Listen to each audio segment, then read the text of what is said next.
केवल भारत माता के नाम से नहीं जाना जाता, भारत देश को भारत माता के नाम से जानते हैं। यहाँ की धरती को धरती माता के नाम से जानते हैं। यहाँ पशुओं में गौ को गौ माता के नाम से जानते हैं। यहाँ जल में गंगा को गंगा माता के नाम से जानते हैं। यहाँ पुराणों में गीता को गीता माता के नाम से जानते हैं। ये वो भारत देश है जहाँ पर अपनी माता को तो माता कहते हैं, अपनी पत्नी की माता को ही माता कहा जाता है। ये वो भारत देश है।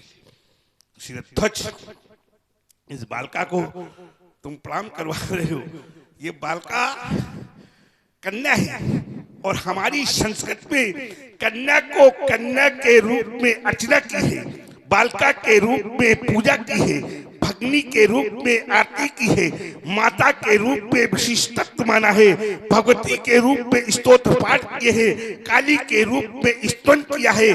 फिर ये समस्त सौंदर्यों से शोभित बालिका सुचिता, सरलता, सरगुण संपन्नता, आमोद प्रमोद सौख्यात रास बालिका का क्या परिचय है, तुम्हारे मुख से जानना चाहता हूँ और तुम्हारे मुख से सुनना चाहता हूँ। अति शीघ्र तपोनिष्ठ, आप इस बालिका के विषय में जानना चाहते हैं और आप ये भी जानना चाहते हैं कि महाराज इस बालिका से आपने प्रणाम क्यों करवाया। तपोनिष्ठ, एक समय की बात है, हिमालय की पुत्री पार्वती देव ऋषि नारद जी को प्रणाम करवाया। क्यों करवाया? क्योंकि वो भी एक ब्रह्मचारी और आज आप भी ब्रह्मचारी हैं। अब ब्रह्मचारी को प्रणाम कराना चाहिए अपनी पुत्री से। अब इसके जन्म के विषय में आप जानना चाहते हैं तो इसके जन्म के विषय में देवता ऐसा है कि मेरे राज्य में द्वादश का काल पड़ा, ऐसी परिस्थितियां आई जो धन संपत्ति थी सब मैंने प्रजा के लिए दे दिया, मेरे पास से कल सोना भी नहीं है। लेकिन देवता द्वादश का जब यह काल पड़ा, यह प्रजा भूख से प्रेरित होने लगी, पशु पक्षी मरने लगे, तो मुझे ऐसा लगा कि मैं अपने प्राणों का परित्याग कर दूं। लेकिन देवता, क्योंकि आपत्ति के समय व्यक्ति को चार का परीक्षण करना चाहिए, आपत्ति आ जावे कभी धैर्य नहीं छोड़ना चाहिए कि वो हो धीरज धर्म, मैंने धैर्य को धारण किया, धर्म की रक्षा की, कि वो हो धीरज धर्म, अरे वो हो मित्र और नारी, पर वो हो आपत्ति काल, ये परखी ये चारी, वो हो धीरज धर्म। मैंने धैर्य को धारण किया, धर्म की रक्षा की, और बारी आई मित्र की तो सौराष्ट्र के राजा उपस्थित थे। उन्होंने कहा, मित्र के होते ही कदाचित दुख सहने की आवश्यकता नहीं है, क्योंकि आपत्ति के समय में मित्र का भी परीक्षण होता है। बहुत से मित्र बन जाते हैं, कहते हैं महाराज हम आपके साथी हैं, मित्र हैं, लेकिन जब कोई संकट आ जावे, वही मित्र यदि समय पर साथ दे वही हमारा सच्चा मित्र है। तो मेरे मित्रों, हमारे मित्र सौराष्ट्र के राजा पुरु उपस्थित थे। उन्होंने कहा कि मित्र के होते कदाचित दुख सहने की आवश्यकता नहीं है। उन्होंने श्रुन हल दिया देवता, और बारी आई पत्नी रानी सुनैना की। तो विचार करना मेरे मित्रों, आपकी पत्नी कितना भी कहे महाराज मैं पतिव्रता हूं, यदि वो आपत्ति के समय में आपका साथ दे, वही आपकी धर्म पत्नी है। रानी सुनैना ने यहां तक कि मेरे मित्रों, मेरे यहां 12 वर्ष का काल पड़ा, तो रानी सुनैना से मैंने एक ही बार कहा, रानी हमको हल कर्षण करना है। तो रानी सुनैना ने एक भी बार नहीं का उत्तर नहीं दिया, और उस मेरे साथ चल पड़ी नग्न पैरों केवल। और देवता मैं चल पड़ा, रानी सुनैना ने मेरा साथ दिया, और मैं चल पड़ा दक्षिण दिशा की ओर, कि दक्षिण दिशा चलते चलते वहां हल रुक गया एक घट में, तब रटन जटित सिंहासन निकला, मानो देवी सिंगारो किए। तो यह देव रूपी मूर्ति कन्या जब यहाँ लौकिक प्राणी के गोद गई, जगी उठे भागी से मिथिला के, और सुधा जल वृष्टि हुई। तो ये वही बालिका है भगवन,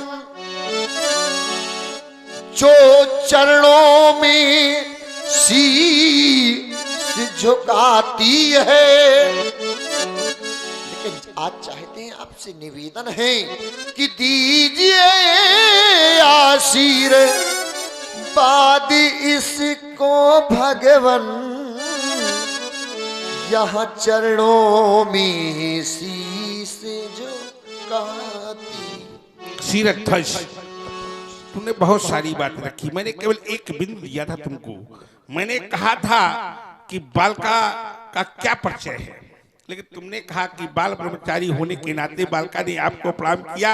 जैसे वहां हिमशैल सुधा अर्थात हिमालय की पत्नी मैया, हिमालय की पुत्री मैया पार्वती ने नारद जी को प्रणाम किया था, तो नारद जी तो यहाँ भी आए थे, तो नारद जी को इससे क्यों नहीं प्रणाम करवाया? सीता ने कहीं नारद जी को प्रणाम किया? नहीं किया। नारद जी तो यहाँ भी आए होंगे।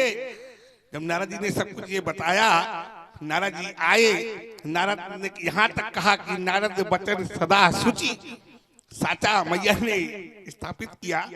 तो मेरा विषय ये नहीं था, लेकिन तुमने बिंदु रखा, तो एक बिंदु मैं दे रहा हूं कि नारद को प्रणाम क्यों नहीं करवाया गया। और जहां बाल ब्रह्मचारी का प्रयोग हुआ है, वहां केवल एक ही संत के लिए हुआ है, वो संत सामने खड़ा है। जहां बाल ब्रह्मचारी का प्रयोग हुआ है, नारद के लिए देवर्ष का प्रयोग तो हुआ है, मृखा न होए देव ऋषि बानी, लेकिन बाल ब्रह्मचारी का प्रयोग नारद के लिए भी नहीं हुआ है। हुआ है तो विचार करो, नारद को तुमने प्रणाम क्यों नहीं करवाया? नारद को मैया पार्वती ने प्रणाम कर लिया था, तो सीता को भी प्रणाम कर लेना चाहिए, नहीं कर लेना चाहिए, लेकिन नारद से प्रणाम नहीं करवाया, नारद को प्रणाम नहीं करवाया। और यहाँ क्यों प्रणाम करवाया? सी बुलाए प्रणाम करावा, विषय ये था। विषय इधर उधर करोगे भटक जाओगे। चलो, दक्षिण क्षेत्र में रथ लाने के लिए किसने कहा तुमसे? देवर्षि नारद। नारद ने दक्षिण दिशा में ही रथ लाने के लिए क्यों कहा? पूरब में क्यों नहीं कहा? पश्चिम में क्यों नहीं कहा? उत्तर में क्यों नहीं कहा? दक्षिण क्षेत्र में ही क्यों कहा? क्योंकि दक्षिण क्षेत्र पुंडरीक क्षेत्र है। कौन सा क्षेत्र है वो इनका? पुंडरीक। पुंडरीक, और पुंडरीक माने कमल, पुंडरीक माने जलज, पुंडरीक माने जलज। जब पुंडरीक शब्द का अर्थ निकाला गया तो शब्द बना जलज, और जलज माने कमल। होता वो कमल ही है, लेकिन उसका अर्थ वहां पर जलज दिया हुआ है।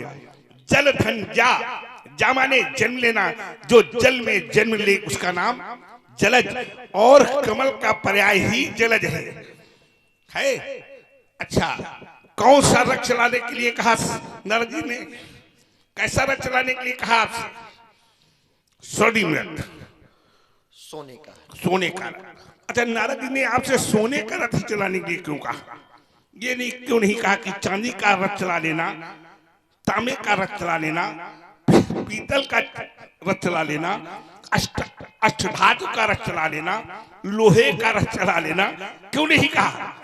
क्यों तुमसे कहा कि लोहे का, ये सोने का ही रथ चलाना? नारद जी क्या है? नारद जी देवर्षि है, देव ऋषि है ना भाई। देव ऋषि है, वो कुछ ना कुछ जानते हैं। जानते हैं। तुम क्यों नहीं जानते हो? तुम भी तो योगी हो। तुम ही तो अष्टांग योगी हो।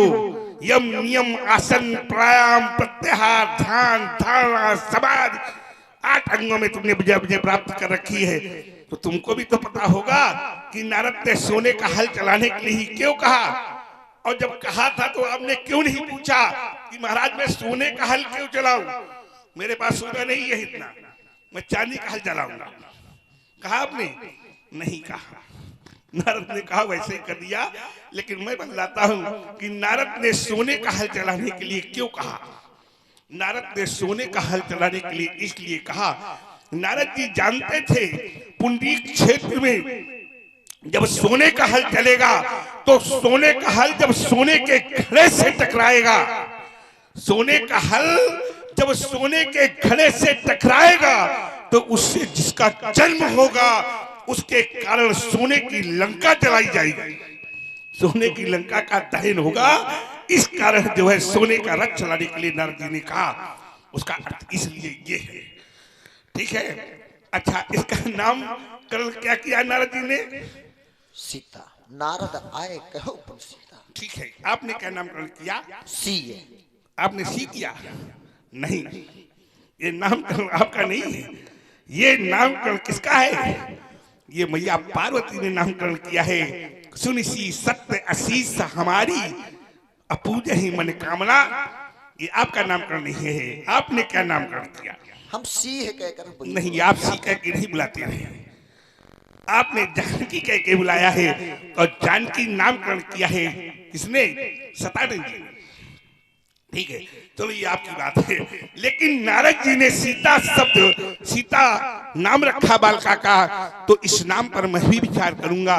जब सीता शब्द पर मैं विचार करता हूं तो श्वेत इत सीता जो समस्त संसार को उत्पन्न करती है उसका नाम सीता। सवत इत सीता जो समस्त ऐश्वर्यों से युक्त है उसका नाम सीता। सयत इत सीता जो संहार करती है, क्लेशों का हरण करती है उसका नाम सीता। सवत इत सीता जो अपने भक्तों को सद्बुद्धि की प्रेरणा देकर सदमार्ग को दिखलाती है उसका नाम सीता। सिनो नति इत सीता जो अपने दिव्य गुणों के कारण परात्पर परब्रह्म परमात्मा को अपने बस में कर लेती है उसका नाम सीता।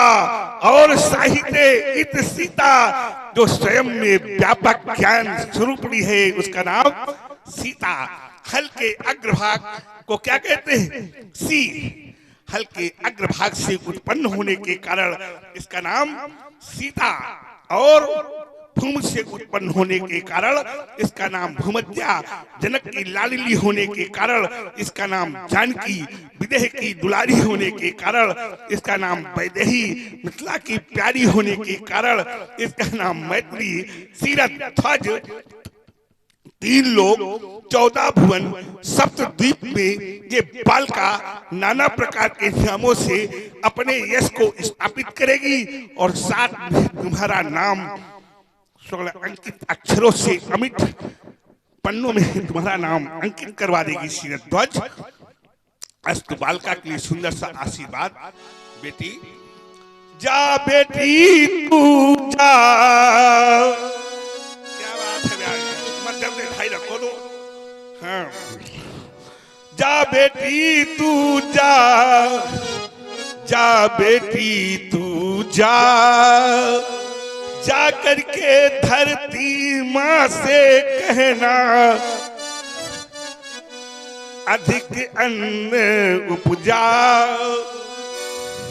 जा बेटी तू जा, जा बेटी तू जा। सिर में हो सिंदूर की रेखा लाल, रेखा एक शब्द आया, सिर में सिंदूर की रेखा लाल। जिसका जहां से जन्म होता है वहां उस स्थान का व्यक्ति को हमेशा सम्मान करना चाहिए। सीता का जन्म हल की रेखाओं से हुआ है। हल चलेगा क्या बनेंगी? रेखाएं बनेंगी। तो सीता से मेरा एक कहना है, बेटी तेरा जन्म रेखा से हुआ है, और रेखा का सदैव सम्मान करना, रेखा का सदैव सम्मान करना। जिस दिन तुमने रेखा का सम्मान नहीं किया उस दिन तुम्हारे जीवन में दुखों का पहाड़ ढह जाएगा। संत महात्मा ऋषि बता सब कुछ सकते हैं, लेकिन भाग्य को टाल नहीं सकते। और भावी को केवल एक ही टाल सकता है, वो कौन है? भावी मेट सकहीं त्रिपुरारी, केवल भगवान शंकर भावी को काट सकते। तो याद रखना, कभी भी रेखा को पार नहीं करना। सिंदूर की रेखा लाल, बिंदु से सदा शोभित भाल, हृदय में हो पति का अनुराग, बेटी तेरा हो अटल सुहाग। त्याग की किरणें तुमसे छूटे, देश के बंधन तुमसे छूटे, अरे लगे लंका में तुमसे आग, बेटी तेरा हो अटल सुहाग। फूलो फूलो सदैव साहस, ये नारियां तुमसे लेवे आदर्श। इसमें भी तेरा हो प्रथम भाग, बेटी तेरा हो अटल सुहाग। सीते तेरा हो अटल सुहाग। सीते आयुष्मती भव, सौभाग्यवती भव, सावित्री भव। सिरध्वज बालिका को उच्च राजप्रसादों में ले जाया जाएगा। और ध्यान दें, आप हैं लंबरदार, ये बांधुर निवासी हैं। इनके द्वारा 101 मुद्राएं भार्गव परशुराम जी के चरणों में सादर समर्पित हुई है। लंबरदार जी को बहुत बहुत साधुवाद, बहुत बहुत साधुवाद। भार्गव परशुराम जी ने माता जानकी को सुंदर आशीर्वाद दिया और आशीष दीन सखी हरिसानी, निज समाज ले गई सयानी। सखी ने ज्यादा देर वहां पर ठहरना उचित ना समझते हुए माता जानकी को अपनी समाज में ले जाती हैं और विश्वामित्र मिले पुण्याई, मिले पुण्याई। विश्वामित्र जी आते हैं और आकर के भार्गव जी से मिलते हैं। विश्वामित्र मिले पुण्याई,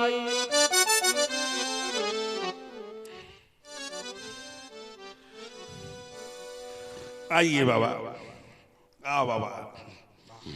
बाबा बहुत दिन बाद मिले। बाबा आप कुशल से तो हैं? आइए। हाँ, कुशलता है सब। वैसे बाबा आपसे कुशलता पूछना उचित नहीं होगा, क्योंकि आप तो कुशल और अकुशल दोनों के आधार हैं। आज के 5,000 दिव्य वर्ष पहले रेवा नदी के तट पर मिला था आपसे। तब मैं छोटा था, आप बड़े थे। आपके कंधों पर बैठकर मैं एक स्थान से दूसरे स्थान की यात्रा करता था। जब एक या तीर्थ से दूसरे तीर्थ आप जाते थे तो मुझे अपने कंधों पर बैठा लेते थे और बाबा मैं आपके कंधों में बैठकर एक स्थान से दूसरे स्थान की यात्रा करता था, कंधों में बैठकर। विचार करता हूँ बाबा के कंधे ठीक ठाक हैं, बाबा दोबारा कंधों में बैठूं नहीं। जब बालक बड़ा हो जाता है, जब नाती और बाबा का बड़ा अनोखा संबंध है। बाबा को अपने पुत्र से प्रेम बहुत होता है, लेकिन जब उसी पुत्र के पुत्र हो जाता है, अर्थात बाबा का नाती हो जाता है, तो बाबा का प्रेम पुत्र पर कम और नाती पर अधिक होता है। जैसे कुछ लोग मूलधन ब्याज पर देते हैं पैसे, तो उनका ध्यान मूलधन पर कम होता है, किस पर ज्यादा होता है? ब्याज पर ज्यादा होता है। वैसे ही बाबा और नाती का क्रम है। बाबा को पुत्र से प्रेम कम और नाती से प्रेम अधिक होता है। अच्छा, बाबा नाती को कंधे में ही क्यों बैठाते हैं? विचार करिए आप। बाबा अधिकांश नाती आया दौड़ करके, बाबा ने उठाया और उसे कहाँ बैठा लिया? कंधे में बैठा लिया। कंधे में ही बाबा नाती को क्यों बैठाते हैं? क्या कारण है इसका? इसका एक कारण और है। बाबा कंधे को नाती को बाबा कंधे में इसलिए बैठाते हैं कि वही नाती जब बड़ा हो जाता है तो बाबा के लिए कंधा बन जाता है। क्या बन जाता है? बाबा के लिए कंधा बन जाता है। कैसे? बाबा वयोवृद्ध हो जाते हैं, बाबा के हाथ पैर कांपने लगते हैं, बाबा को एक स्थान से दूसरे स्थान तक जाने में कष्ट होता है। तो उस समय वो नाती दौड़ कर आता है और बाबा से कहता है, बाबा कहाँ जाना था? तो बाबा बतलाते हैं अमुक स्थान पर जाना था। तो नाती क्या करता है, बाबा के हाथ को अपने कंधे पर रखता है, क्योंकि नाती छोटा है ना, तो क्या करता है, बाबा के कंधे को अपने हाथ पर रखता है और हाथ में रख करके, कंधे पर रख करके वो कहता है, बाबा चलो, कहाँ चलना था? नाती आगे आगे और बाबा पीछे पीछे बाबा को गंतव्य स्थान पर नाती पहुंचा देता है। बाबा का देहावसान हो जाता है तो लोग कहते हैं नाती से भी बाबा को कंधा दिला दो, बड़ा है तो खुद ही दे लेगा, छोटा है तो कहते हैं लोग दिला दो कंधा, क्योंकि नाती का कंधा बाबा के लिए सर्वोपरि होता है। बाबा धन्य है आप, और सब ठीक है? हाँ सब ठीक। वैसे जब जब आप मिले हो तब तब कुछ न कुछ आप लाए हो, हैं? क्या लाए हो? उपहार लाए हो कुछ? आज क्या उपहार लाए हैं आप? प्यारे राम एवं लक्ष्मण, ये भार्गव परशुराम जी हैं, दोनों बंधु, इन्हें प्रणाम करो। पद सरोज मेले दो भाई। बाबा बालक बहुत सुंदर है, ये कहाँ से लाए? मांग के लाए होगे, बिना मांगे तो कोई देगा नहीं आपको, देगा? ये अयोध्या से लाए। मांग के लाए भी हो? हाँ मांग के तो हाँ, लाए। मांगने आंगने वाला काम बंद करो बाबा, बहुत दिन हो गए मांगने आने वाला काम। बाबाओं का काम मांगने वाला काम बंद करो बाबा। कौशिक कुंवर रावरे कौन? विद्या से ये शून्य नहीं है बाबा। ये मैंने कैसे जाना कि विद्या से ये शून्य नहीं है? कैसे जाना मैंने? जब इन बालकों ने मुझे प्रणाम किया तो बाएं हाथ से बाएं पैर को और दाहिने हाथ से दाहिने पैर को छुआ। प्रणाम करने की क्या क्रिया है? बाएं से बाएं को छुआ जाए और दाहिने से दाहिने को छुआ जाए। और क्या छुआ जाए? पैरों के नाखूनों को छुआ जाए। लोग क्या छूते हैं? गांठों को। तो हमने कहा भाई गांठों क्यों छू रहे? कहा छू लिया, हमको छू लिया इसलिए कि गांठों के नीचे का भाग ही न रहे, तुम चाहते ये हो।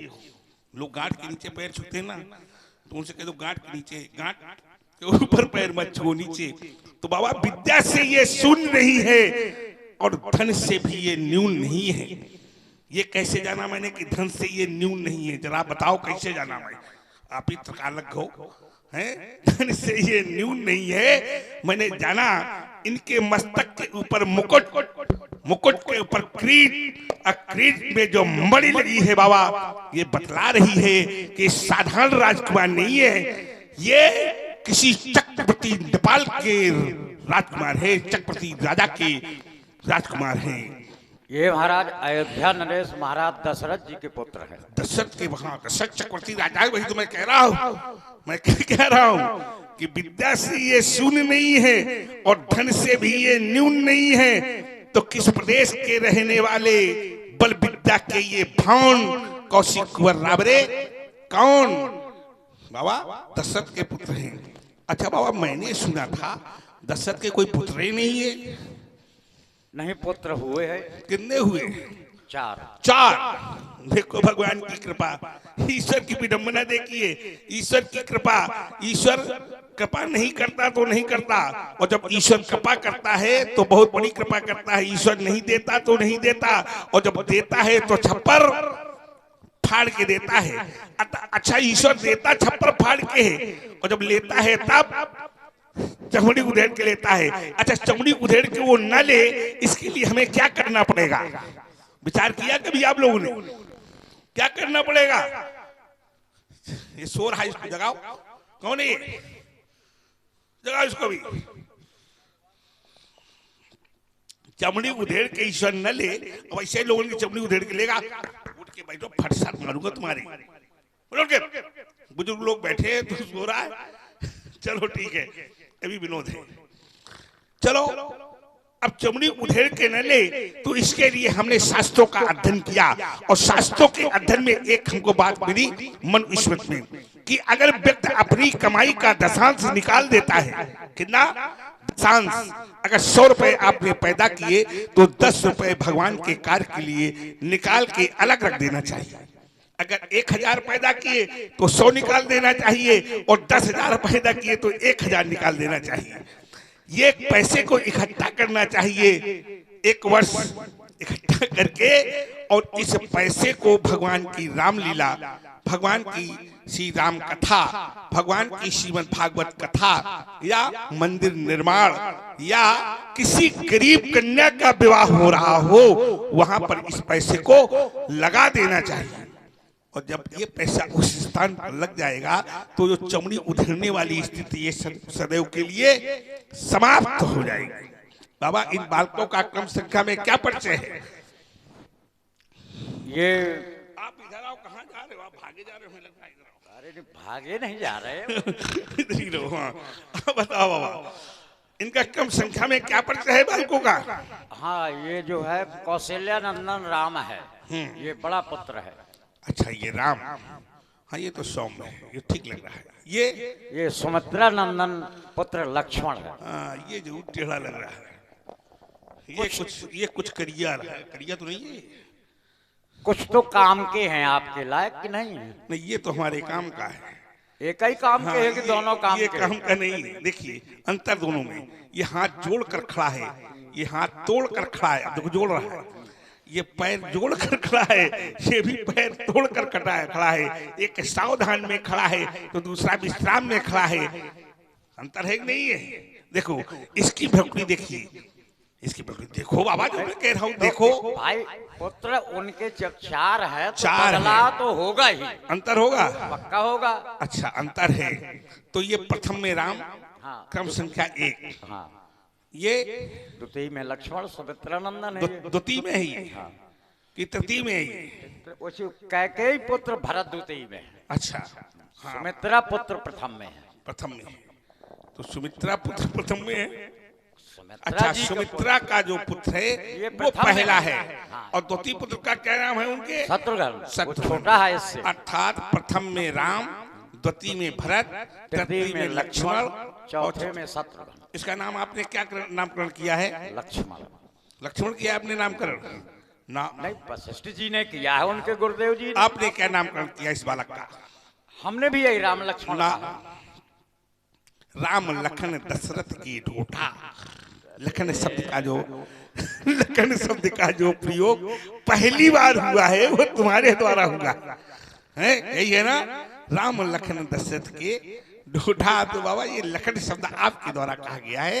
तो 1 और 3, 1 और धन, 1 धन 3 बराबर 4। 4 क्या है? 4 वेद हैं। और 4 वेद, पहले वेद 3 ही थे। एक वेद हमारे बाबा अथर्वा लाए तो उनके नाम पर उस वेद का नाम पड़ा अथर्ववेद। पहले कौन कौन से वेद थे? ऋग्वेद, यजुर्वेद, सामवेद। और जब अथर्ववेद आया तो उसका नाम अथर्वा के नाम पर अथर्ववेद पड़ा। वेद 4 वेदों को 3 कांडों में बांटा गया, कर्म कांड, उपासना कांड और ज्ञान कांड। चारों वेदों में 1 लाख ऋचाएं हैं। कितनी ऋचाएं हैं? 1 लाख ऋचाएं हैं। कर्म कांड में 80,000 ऋचाएं, उपासना कांड में 16,000 ऋचाएं और ज्ञान कांड में 4,000 ऋचाएं। 80, 16, 96 और 4, 1 लाख।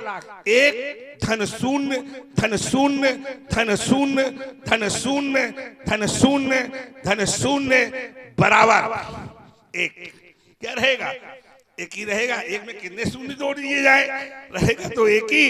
तो जब 1 रहेगा बाबा तो 1 को ब्रह्म द्वितीयो नास्ति। और वेद का स्वरूप है ये। तो वेद विद धातु से बना है। वेद विद धातु से बना है। तो वेद का शाब्दिक अर्थ है ज्ञान। ये है ज्ञान। अगर ये है ज्ञान तो ये क्या होगा? ये होगा वैराग। शास्त्र कहता है ज्ञान विराग सकल गुण ऐना और तिनको हम देखब भरी नैना। तो ज्ञान वैराग हो गए। 2 धन 4 बराबर 6 शास्त्र हो गए। 6 शास्त्र कौन हुए? भरत और शत्रुघ्न। वो कहाँ हैं? राजा के यहाँ। क्यों? शास्त्रों में क्या होता है? राजनीति। और राजनीति की आवश्यकता किसको है? राजा को। बाबा ये दोनों बालक आशीर्वाद दे दे क्या? बिल्कुल देंगे आशीर्वाद। दे दे, जबरदस्ती ये देंगे। अरे नहीं, पक्का देंगे, हमें भरोसा है आपके कैसे ऊपर। भरोसा है? ये छत्री और छत्रियों को मैं आशीर्वाद देता नहीं। तो ब्राह्मणों को जो प्रणाम करेगा ब्राह्मण तो वैसे देंगे, और ना देंगे तो मिल जाएगा कुछ ना कुछ। हाँ, ये बात आपको मालूंगा मैं। ये सत्य है, अभिवादन शीलस्य नित्यम वृद्धोपि सोविना तत्वारे तस्य वर्धन्ति आयुर्विद्या यशो बलम। अच्छा मान लो बाबा इनको मैंने आशीर्वाद दे दिया और थोड़ी देर बाद ये भस्मासुर बन गए, तो इसका जवाबदार कौन होगा? नहीं तो आप भी तो परीक्षण कर रहे हैं कि हम क्या परीक्षण क्या कर रहे हैं? बनेंगे, आप क्या संभालेंगे, ये तो आपके ऊपर है। हमारे ऊपर तो बहुत कुछ है, तो फिर संभालिए। लेकिन बाबा तुम्हारे ऊपर क्या है? मैं बाबा हूँ, आप मुझसे लगाव रखते हैं, ठीक है। आप मुझसे छोटे हैं, ठीक है। और वो तो आपसे छोटे हैं, हमसे छोटे आप हैं, उन्हें संभालिए। लेकिन बाबा विषय ये नहीं है। आप ब्राह्मण हैं, मैं ब्राह्मण हूँ, ये क्षत्रिय हैं, ये कौन है? नहीं, ये बात तो गलत हो गई। अरे। क्षत्रिय है कोई भी हो, अच्छा। अगर ब्राह्मणों को जो प्रणाम करे तो उसमें क्या देखेगा बाबा ब्राह्मण? ब्राह्मणों में भी मैं साधारण ब्राह्मण नहीं हूँ। अरे वो मैं मैं कौन जानता सा हूँ। ब्राह्मण हूँ जानते हो? आप जो नहीं, है मैं कोई कौन- ब्राह्मण- मैं कौन सा ब्राह्मण हूँ जानते हो आप? हमारे स्वरूप को धारण करने वाले भी लोग नहीं जानते होंगे कि मैं कौन सा परशुराम, कौन सा ब्राह्मण है। रघुवंशी ब्राह्मण कह देने से केवल काम नहीं चलेगा। मैं कौन सा ब्राह्मण हूँ? मैं श्रोत्री नाम का ब्राह्मण हूँ। कौन सा? श्रोत्री। ब्राह्मणों का भी जो ब्राह्मण होता है उसे कहते हैं श्रोत्री ब्राह्मण।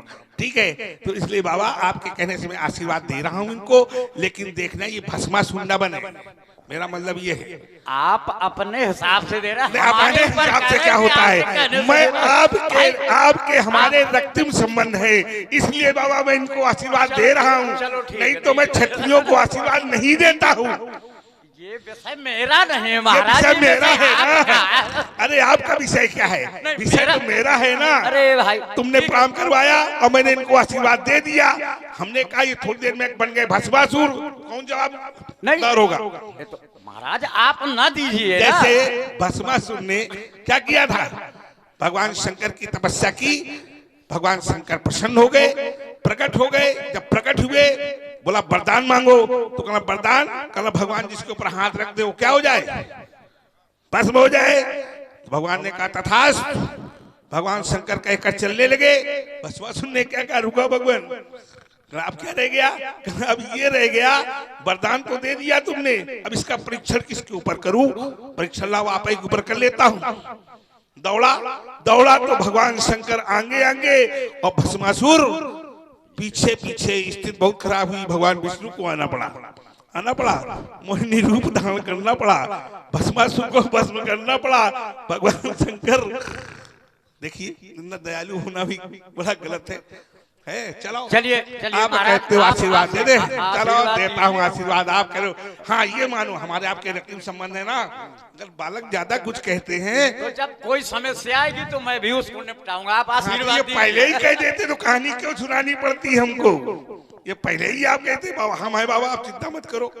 ये भाई चलो मैं आशीर्वाद देता हूँ, आप कह रहे हो तो ठीक है। ठीक है, दीजिए। हाँ ठीक।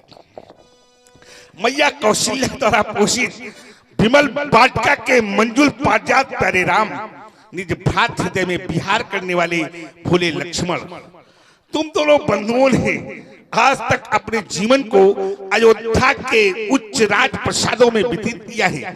तुम दोनों बंधुओं का आगे का जीवन कंटक पे है, कठिन पथ है।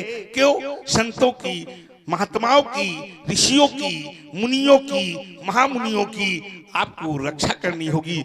और उन रक्षा में राम, सौमित्र, लक्ष्मण धनुष में प्रथिंचा चढ़ाते चढ़ाते यदि तुम्हारे हाथों में फफोले पड़ जाए तो ही राम, सौमित्र, लक्ष्मण तुम्हारे मुख से आहा नामक शब्द उद्घोषित नहीं होना चाहिए।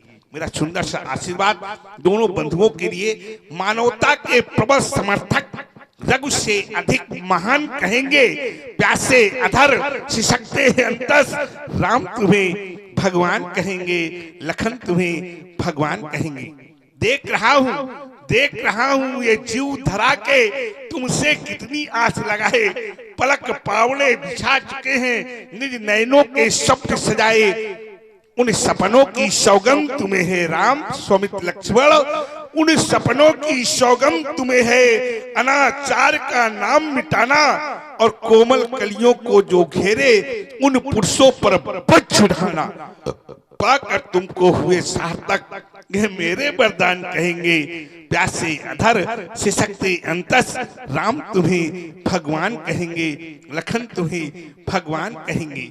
महिमा महिम महिमा महिम तुम्हारी महिमा का अवमान न होगा।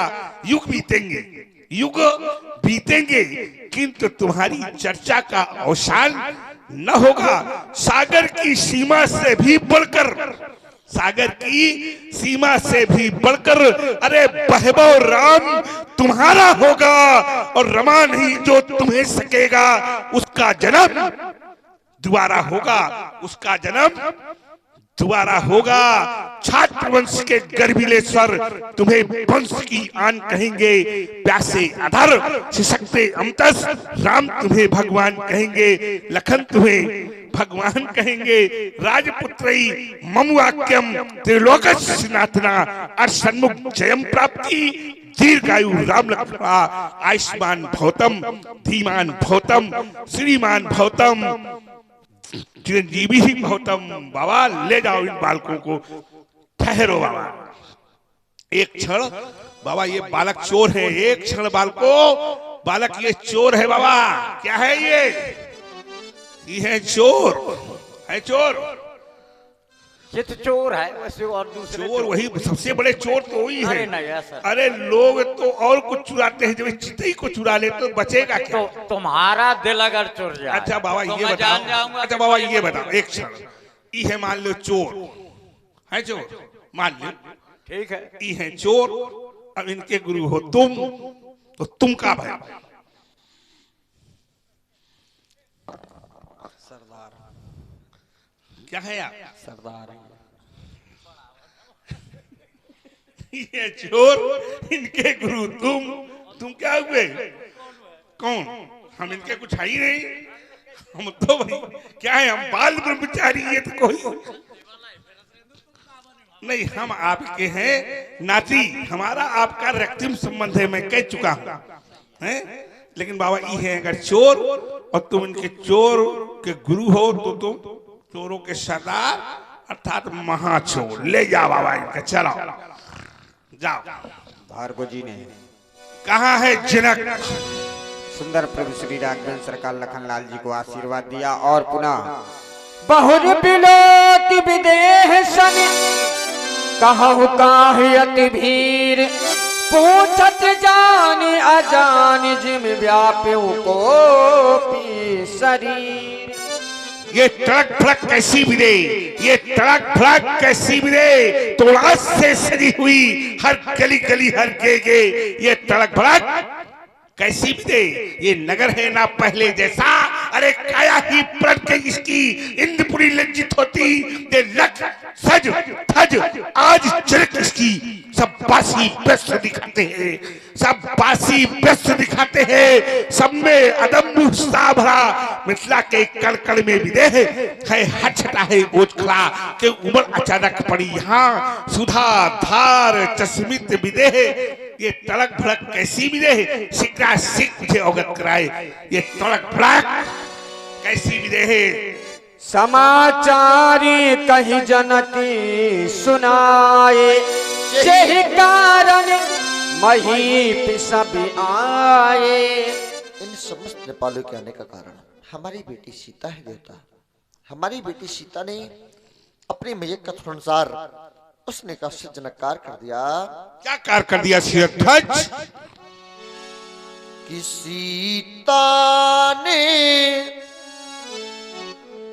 उठा लिया जी को। क्या कह रहे हो शीरध्वज? जिसको लख दी रज छू